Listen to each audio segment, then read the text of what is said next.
दो जगहों पर चुपचाप 2 दीपक जलाकर छोड़ दें। इससे मृत्यु दंड, पितृदोष, महाकाल सर्प दोष, नजर दोष, शनि दोष, राहु दोष सब कुछ होगा खत्म। किस्मत पर लग जाएंगे 4 चांद। महालक्ष्मी दौड़ी दौड़ी चली आएंगी, कंगाल भी होंगे धनी। दोस्तों आज हम आपको बताएंगे दीपक जलाने के कितने ज्यादा फायदे आपको अपने जीवन में मिलते हैं और किस प्रकार आपको दीपक जलाना चाहिए, कौन सी दिशा में, जिससे आप बहुत ज्यादा तरक्की प्राप्त कर सके और अपने जीवन में सभी बाधाओं को खत्म कर सके। सबसे पहली बात तो आपको ध्यान में रखनी चाहिए कि अपने घर के मंदिर में रोजाना ही आपको दीपक जलाना चाहिए। कभी भी ऐसा नहीं होना चाहिए कि आपने दीपक ना जलाया हो, क्योंकि घर के मंदिर में रोजाना दीपक जलाना बहुत ही जरूरी होता है। इसी से आपके घर से सभी नेगेटिव एनर्जी बाहर निकलती है। अगर आप कोई भी दीपक नहीं जलाते हैं घर के मंदिर में या फिर अपने घर में शाम के समय, तो इससे आपके घर का वातावरण बहुत ज्यादा नेगेटिव तो होता ही है। आपके घर की परेशानी भी बहुत ही ज्यादा बढ़ने लगती है। घर का जो मुखिया होता है उसे बहुत ज्यादा ही मेहनत करनी पड़ती है। इसकी वजह से परेशानी, डिप्रेशन और टेंशन में घर का मुखिया पहुंच जाता है। शाम का समय हिंदू धर्म में बहुत ही ज्यादा महत्वपूर्ण माना जाता है और जो लोग शाम के समय कभी भी घी का दीपक या फिर तेल का दीपक अपने घर में नहीं जलाते हैं, तो उनके घर में हमेशा ही मुसीबत बनी रहती है। यानी कि एक मुसीबत से निकलते हैं तो दूसरी मुसीबत में उससे पहले ही फंस जाते हैं और हमेशा ही धन की समस्याएं, परेशानियां बढ़ती रहती है। उनके जो बच्चे होते हैं वो भी उनके खिलाफ होने लगते हैं, उनका कहना बिल्कुल भी नहीं मानते हैं। इसी तरह से घर का पूरा माहौल ही दुखपूर्ण होने लगता है। काफी लोग इन चीजों को मानते भी हैं, लेकिन जानते हुए भी उपाय नहीं कर पाते हैं और भूल जाते हैं। उन्हें इन चीजों से होने वाले नुकसान के बारे में पता नहीं होता है। इसीलिए रोजाना आपको एक घी का दीपक या फिर तेल का दीपक जलाना बहुत ही जरूरी होता है। अगर आप नहीं जला सकते हैं तो कोई और व्यक्ति भी आपके घर में दीपक जला सकता है, लेकिन रोजाना दीपक जलाना बहुत ही जरूरी होता है। इसी से आपकी सभी नेगेटिव एनर्जी आपके घर से हमेशा बाहर रहती है। दोस्तों शाम का समय ऐसा होता है जिस समय नकारात्मक ऊर्जाएं बहुत ही ज्यादा प्रबल होती है और आपके घर में प्रवेश कर जाती है। ऐसे में अगर आप घर में या घर के मंदिर में दीपक नहीं जलाते हैं तो नेगेटिव एनर्जी आपको बहुत ही ज्यादा परेशान करती है। आपके सभी काम बिगाड़ने लगती है। जिस समय सूरज डूब जाता है उसी समय ये नेगेटिव एनर्जी बहुत ही ज्यादा प्रबल हो जाती है। उसी समय आपको मुंह हाथ पैर धोकर दीपक जलाना चाहिए। अगर आप खुद नहीं कर सकते हैं तो कोई और व्यक्ति भी आपके लिए ऐसा कर सकता है। दोस्तों अब जिस घर में बहुत सारे लोग बीमार रहते हैं या फिर बीमारी कभी भी ठीक नहीं होती है, तो ये भी एक संकेत होता है कि आपके घर में बहुत ही ज्यादा नकारात्मक ऊर्जाएं हैं जो परेशानियों को, बीमारियों को, मुसीबतों को बहुत ही ज्यादा बढ़ा रही है। इन सभी चीजों को खत्म करने के लिए आपको अपने घर में जब सूरज ढल जाता है तो उस समय घी का दीपक या फिर सरसों के तेल का या फिर तिल के तेल का दीपक भी पूर्व दिशा में आप जला सकते हैं। लेकिन रोजाना इन चीजों को करना बहुत ही जरूरी है, तभी आपको इसके लाभ मिल पाते हैं।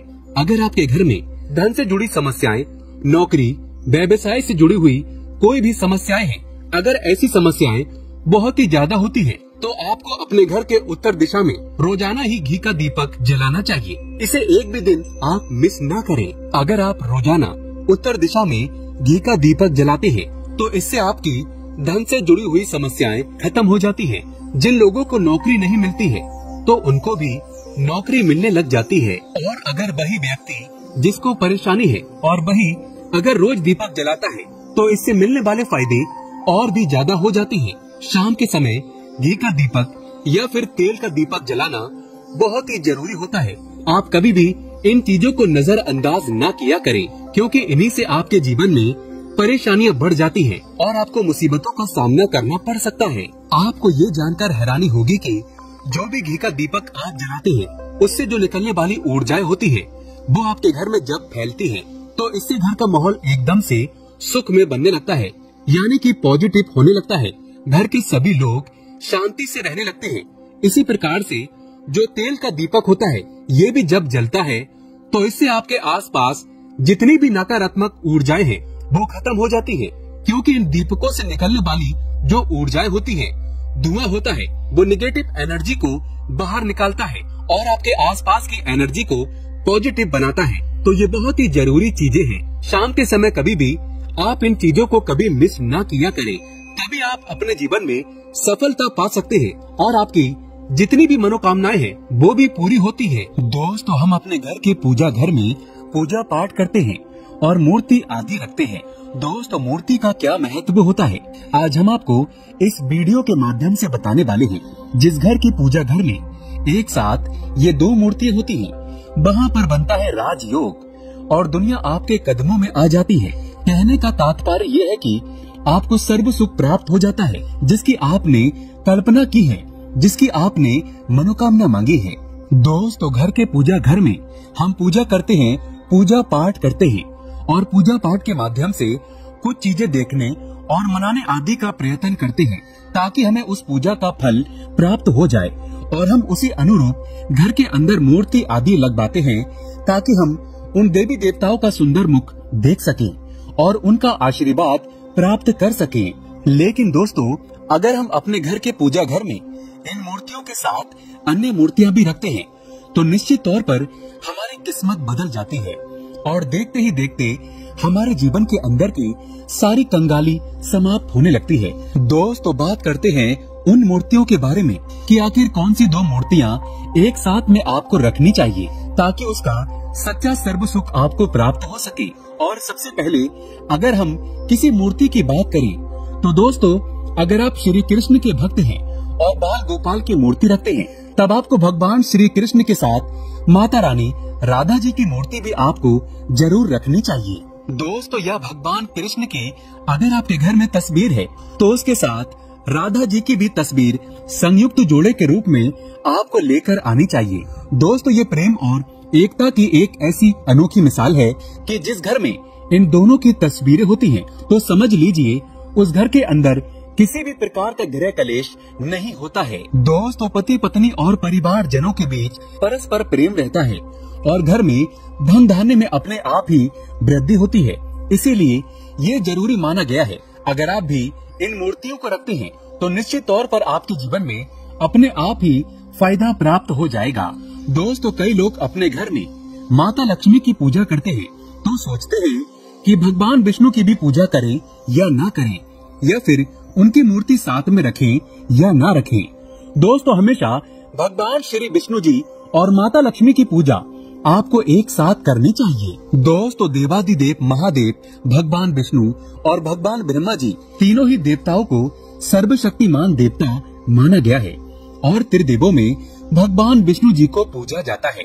तो अगर आप अपने घर के पूजा घर में लक्ष्मी नारायण जी की संयुक्त रूप में पूजा करते हैं, तो निश्चित तौर पर आपके घर में दिन दुगनी रात चौगनी वृद्धि देखने को मिलती है।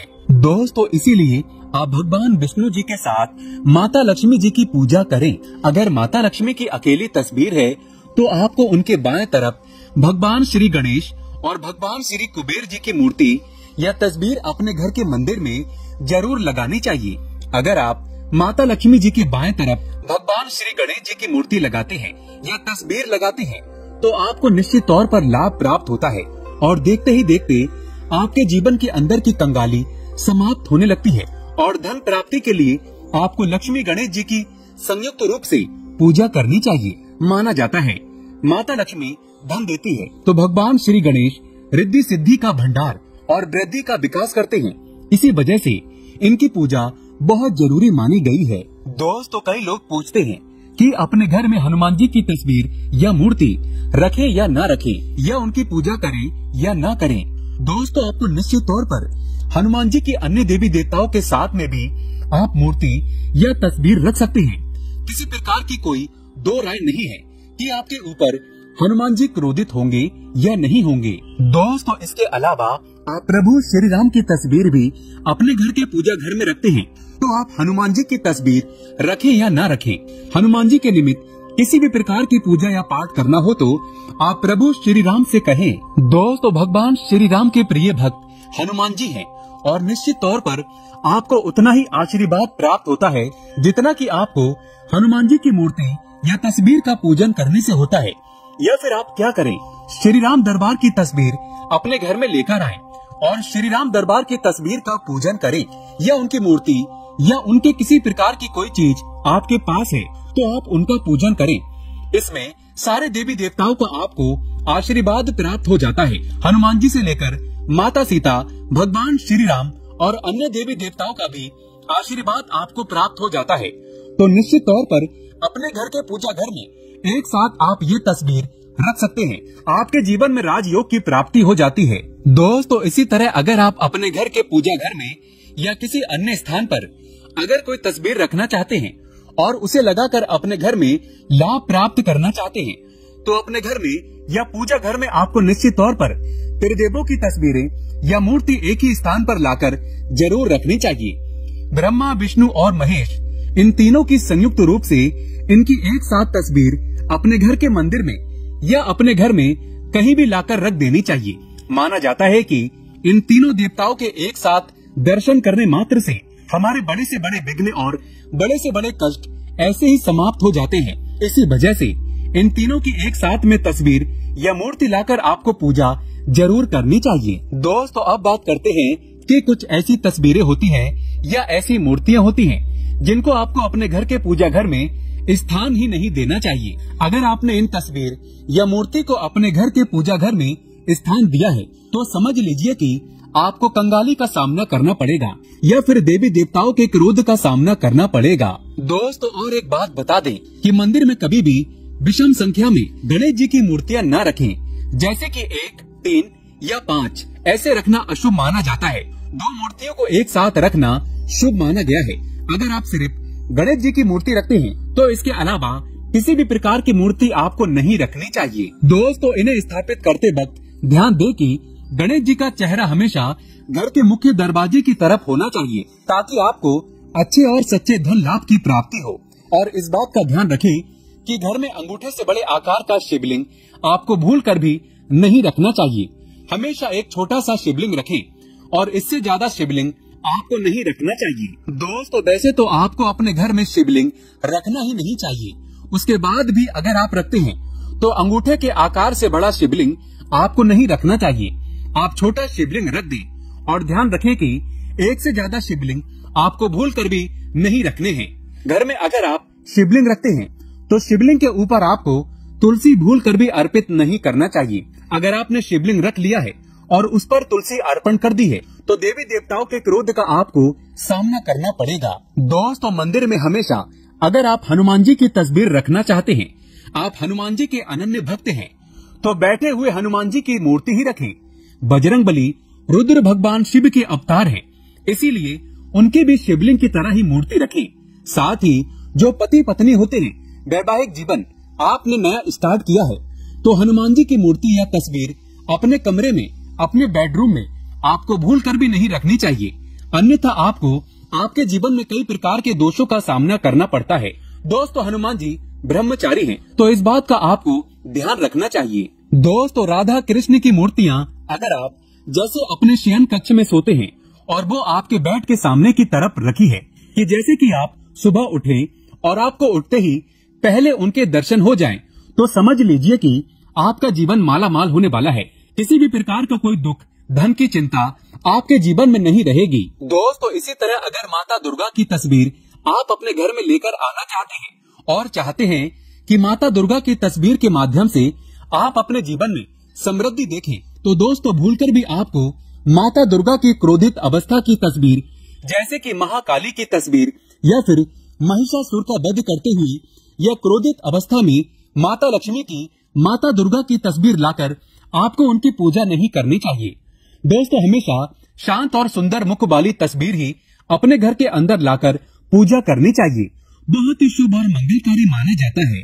दोस्तों इस बात का ध्यान रखें कि अगर आप अपने घर में मूर्तियां रखते हैं तो आपको इनको भूल कर भी टूटे हुए चावल नहीं चढ़ाने चाहिए। बेहतर होगा कि आप हल्दी में चावल को पीला करके ही वो चावल चढ़ाएं, लेकिन टूटे हुए चावल आपको भूल कर भी माता लक्ष्मी को या अपने घर में देवी देवता को नहीं चढ़ाने चाहिए। दोस्तों इसी तरह इस बात का भी ध्यान रखें कि अपने घर के मृत परिजनों या पूर्वजों को मंदिर में स्थापित न करें। ऐसा करना अशुभ माना जाता है और अगर आप ऐसा लगातार कर रहे हैं तो निश्चित तौर पर आपके परिवार के ऊपर दोष लग सकता है और पितरों का भी दोष लग सकता है। पितरों की पूजा एक अलग स्थान पर की जाती है, घर के मंदिर में उनको स्थापित नहीं किया जाता है। दोस्तों, इसी तरह भगवान भैरव की तस्वीर या भगवान शनिदेव की, राहु केतु की इस प्रकार की तस्वीरें अपने घर में ही नहीं लेनी चाहिए। प्रतीकात्मक रूप से आप घर के पानी रखने के स्थान पर उनकी पूजा कर सकते हैं, क्योंकि उनकी साधना तंत्र मंत्र और विशेष महत्व द्वारा की जाती है।